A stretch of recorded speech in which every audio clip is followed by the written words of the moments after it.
Mobile থেকে একটু দূরে রাখবেন, বাচ্চাকে খেলার সুযোগ দিবেন, সব বাচ্চাকে সময় দিবেন।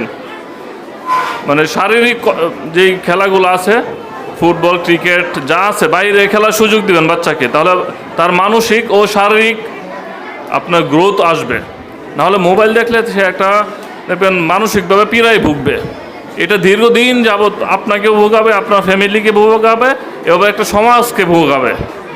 এই পেশিবাদী সরকারের আমলে এমন হয়েছে, ছাত্ররা স্কুলে না আসলেও কোনো ধরনের বাধ্যবাধকতা ছিল না। ছাত্ররা লেখাপড়া না করলেও তাদেরকে কোনো ধরনের স্কুলের পক্ষ থেকে কোনো ধরনের চাপ প্রয়োগ করা হতো না, এবং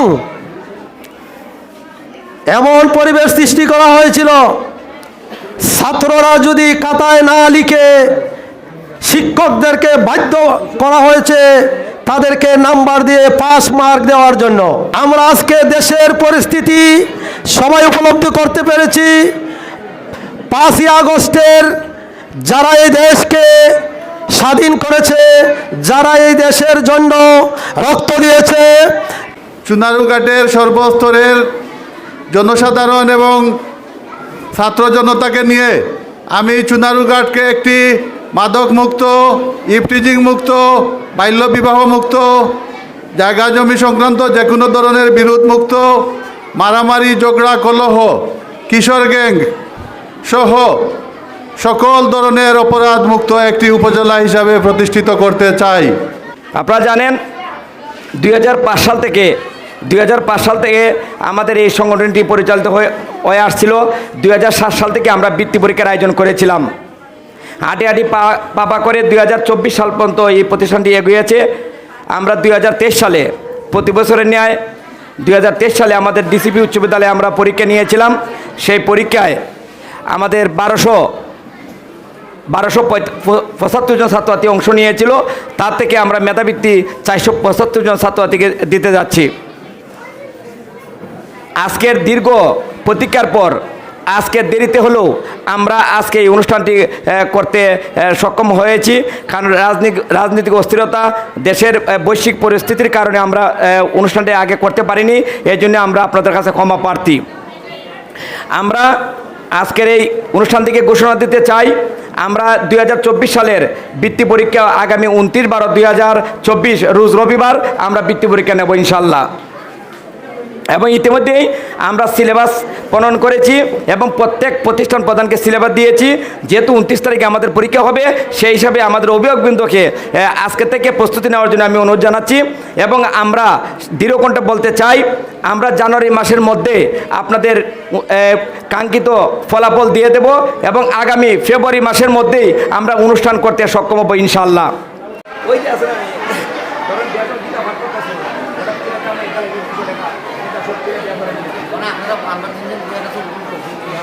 আমি সবাইকে আসসালামু আলাইকুম এবং আদাব জানাচ্ছি। আমার নাম সৈয়দ আলী বানুর, আমার বাবার নাম অ্যাডভোকেট শাহজাহান, আমার মাতার নাম অ্যাডভোকেট এনি। আমি 2য় শ্রেণীতে ট্যালেন্ট খুলে বৃত্তি পেয়েছি। আমার বৃত্তি পাওয়ার জন্য একমাত্র আমার বাবা, মা এবং আমার শিক্ষক শিক্ষিকার পরিশ্রমের ফলে আমি ট্যালেন্ট খুলে বৃত্তি পেয়েছি। আমি বড় হয়ে পাইলট হতে চাই, সবাই আমার জন্য দোয়া করবেন। এবং আমি এই বৃত্তি পাওয়ার পুরস্কারের জন্য আমি একদিন বড় হয়ে বলতে পারবো যে আমি ছোটবেলায় ক্লাস 3য় শ্রেণীতে ট্যালেন্ট খুলে বৃত্তি পেয়েছি। সবাই আমার জন্য দোয়া করবেন। সবাইকে আসসালামু আলাইকুম এবং আদাব। আমি আমার কথায় যদি কিছু ভুল হয়ে থাকে তাহলে সবাই আমাকে ক্ষমা করবেন। আসসালামু আলাইকুম। আমরা চাইব ভবিষ্যতে অনেক বড় হও। এখান থেকে আসলো একটা মেয়ে বলছে সে পাইলট হতে চায়, দোয়া করে আল্লাহ যেন কামিয়াব করে, সে যেন পাইলট হতে পারে। এবং প্রত্যেকের একটা বোলিং থাকে, প্রত্যেকের একটা আশা থাকে আমি এই ডাক্তার হবো, ইঞ্জিনিয়ার। সবাই যদি ডাক্তার ইঞ্জিনিয়ার হতে চায়, শিক্ষককে কিংবা সরকারি কর্মকর্তা হবে কে? আমি সেই জন্য সকল শিক্ষার্থীদের কাছে, সকল কোমলমণি শিক্ষার্থীদের অনুরোধ করব, তোমাদের ডেস্টিনেশনটা ঠিক করো। তোমরা কি হইতে চাও সেটা আগে ঠিক করো।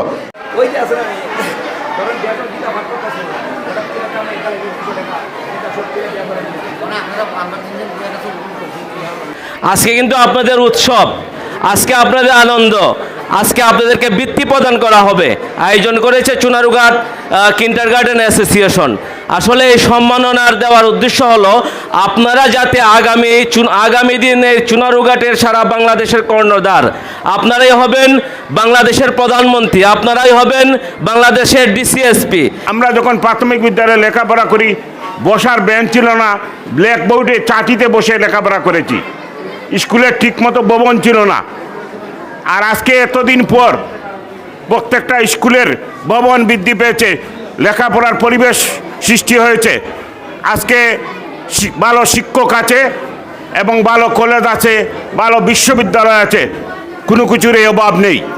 সম্মানীয় উপস্থিতি, আপনারা আপনাদের সন্তানদেরকে স্বপ্ন দেখাতে হবে, নিজের স্বপ্ন দেখবেন, ছেলেমেয়েদেরকে স্বপ্ন দেখাতে হবে।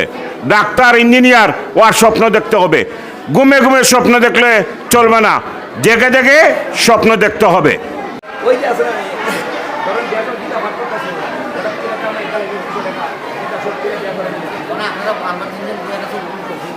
আজকে কিন্ডারগার্টেন অ্যাসোসিয়েশন শিক্ষার্থীরা এগিয়ে আছে।